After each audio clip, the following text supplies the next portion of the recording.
Hi guys, welcome to our podcast. I'm Haju and here all. Hiyan. And I'm Hanbit. Yeah, we are investigative reporters and we are looking into what crimes and punishments are going around. In fact, it's been an ongoing issue for a long time that the sentence and punishment for a criminal in Korea are too small for the weight of their crimes. If you look at the countries, the sentences are about 100 years, 200 years, and they also have the death penalty. But actually, we already abolished the death penalty, didn't we? Yeah, the death penalty was abolished because it was too controversial. It was hard to say executing criminals could lead to crime prevention. And what if there are errors while sentencing? Is that the topic we're going to discuss today? It is the philosopher's thought on the death penalty. I'll first introduce the philosopher Immanuel Kant. He is one of the voices of agreement on the death penalty. Kant explains the opinion that the death penalty is needed because the existence of it is morally correct. First, he basically supports retributivism, in which the same amount of loss needs to be exchanged between the victim and attacker. Retributivism? Can you explain more about that? Retributivism is when someone does an act of harm to another, they must pay them back the same harm. For example, if you steal a certain amount of money, someone should steal the same amount from you too. And if you were to violently attack someone else, another person should also be able to violently attack you with the same intensity. This is called talion. Oh, I've heard about it. It is discovered in Hammurabi's code. Eyes for an eye and tooth for a tooth. Okay, I think when it comes to stealing or whatever, I can understand that concept, but isn't the death penalty too severe? I think there's many other ways to serve justice. No way! Kant said moral laws such as retributivism should be observed as an obligation only because they are morally correct, regardless of the outcome. In other words, this law is part of a categorical order, and there can be no exception to anyone. But if the killer gets a punishment other than the death penalty, this isn't just and immoral from his point of view. Agreed too. Because of the killer, one person lost an opportunity of living and was murdering in pain. Therefore, the only responsibility of the killer is to die. A punishment is the purpose as itself a moral law for human dignity. So the killer must accept the death penalty. It should not consider the purpose of killing, social awareness, or social prevention. Above all, Kant thought the death penalty is the punishment that respects the individuality of a criminal. That's crazy. How can that be? How does killing people respect character? It seems like Kant is a psychopath.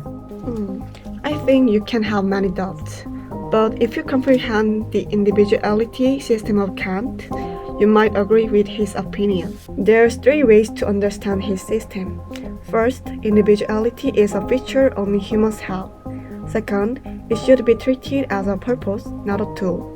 Finally, humans show free will on the basis of this rationality. It is so difficult but interesting, especially the assertion of free will. What is the relationship between free will and punishment? Who have free will show desire as they want. And if you abuse a social rule using free will, that's when society decided to punish you. Also, a killer already recognized a duty of punishment. That time, if we don't punish the killer, it is ignoring their humanity like an animal. Is there anything else we need to know? Additionally, it causes a liberation of the killer from a sense of guilt and damaged individuality. Can you imagine what the killer would be in after the murder? The morality of the killer would be damaged strongly by the empathy of the victim, sin of himself and the kill process. So the killer may feel deep pain. Right. So when the killer dies, his soul can be escaped from a feeling of guilt. And this means Kant claims that the death penalty protects individual humanity. Thanks for the clarification. Now, I think we should listen to the other side's position. Hanbit, did you research Beccaria's position? Yes, first of all, I think we should explain that he is an Italian criminologist and journalist, and he rejects the death penalty for two reasons. First, he argues that the social contract has no legal basis. What's the social contract? The social contract is a theory that helped to inspire political reform and revolutions in Europe. It concerns the legitimacy of the authority of the state over the individual.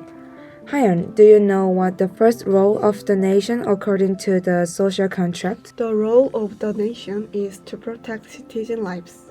Exactly. So the law prohibits society in the social contract. Wait, if the social contract exists for life, then isn't it a paradox that the death penalty exists? Yes, that is exactly what he thinks. Beccaria argues that there's no legal basis because of the social contract's purpose. I see, because no one would agree to kill oneself. Yeah, he said death penalty is like judicial murder. Rousseau, who is Genevan philosopher, argued that people make a contract to transfer their lives as a contract. Basically, he says that people are free when they are governed by its laws. However, Beccaria opposes Rousseau's argument. He asserts that no one would transfer their lives, so we as a people have never agreed to such a contract. Then, what is his second reason? The second reason is the utilitarian side. Beccaria says the position of punishment is to recover society virtues and benefits, which are harmed by crime. The bottom line is that the punishment should be used to prevent crime. Prevent. I think it's important, but how exactly does it prevent it? There's a fear factor. It could let other people know that killing other people could make their lives just as miserable. Fear, right. But Beccaria asserts that continuous works rather than momentary ones is more influential. This means that lifelong labor sentence will decrease crime more than just death penalty. So, Beccaria tries to argue that punishment should be more punitive. Aiming to increase penalty persistence is more effective, right? Yeah, by increasing death penalty intensity, we could create fear in people and get crime prevention effect. To sum up, his argument is that penalties should bring social benefit. He tried to argue utilitarianism. Utilitarianism? Wait, hold on. There's a thinker that I've researched before who also argued for the death penalty on utilitarian grounds. It means you guys both disagree with the death penalty, right? Hey, are you trying to team up with Hanbit? I feel left out. Of course not. Fortunately, he has a neutral argument. Maybe there could be a difference between them from their perspectives. So, who is he? Wait, give me a moment. Let me try to remember. Then, how about you, Hanbit? Can you explain more about utilitarianism until she finds out who she's talking about? Oh, I found him. Okay, his name is Jeremy Bentham, who argued for utilitarianism. It's a slogan you've probably heard a lot. The greatest happiness for the greatest number. He saw the death penalty as a necessary evil for social benefit. He didn't see the death penalty not just as punishment, but as the way to protect society. The idea is that if the punishment is severe, like death, it might scare others from committing very serious crimes like murder. This way, it's meant to prevent future crimes and keep the community safer. What's the reason for a necessary evil? Bentham said, all the statutes' general aim is for the overall happiness of the community. So, there shouldn't be any obstacles to happiness. If the death penalty is beneficial to the community, then it should be carried out. But if not, then it's unnecessary. Still, it doesn't really make sense to me. It just seems only to pursue the benefits. When you look at the form of prison that Bentham made, you can easily understand what he wanted to say. First of all, the prison is called a panopticon. It's not actually focused on confining a prisoner, but it focuses on rehabilitation. Bentham's opinion is that we should allow the criminals to improve their character in prison, so that when they go out into the world, they won't harm others, so that in the end, everyone can be happy. Wow, but it really seems similar to Beccaria's opinion. What's the specific difference between them? Oh, that's a good question. In fact, it still doesn't seem that there is a big difference between their opinions. First of all, Beccaria had claimed we need to punishment criminal with continuous pain just to create fear in others. You know, the death penalty is just temporary pain for them, isn't it? It's easy to take the risk of the consequences of a crime too lightly. Okay. The main difference between the two is the severity of the punishment. Beccaria strongly claimed for hard punishment, while Vandam believed that criminals should not be punished more than society's needs. Wow, I have a lot on my head right now. I think we are going to continue to have this discussion about whether individuals can be punished and used to maximize the happiness of society. Let's summarize our topic on the philosopher's thoughts of the death penalty. On the end, Kant asserts that someone who kills another needs to be punished by the death penalty regardless of the reason or justification. Because they took another's life, they must take responsibility. Beccaria said the death penalty is not right from the viewpoint of the social contract. He asserts that punishment should be the prevention of criminal, and rather than momentary punishment, continuous ones work more influentially.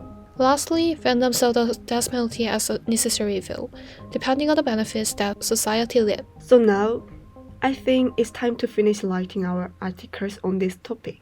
This was very interesting and controversial. I'm sure we could make something out of it.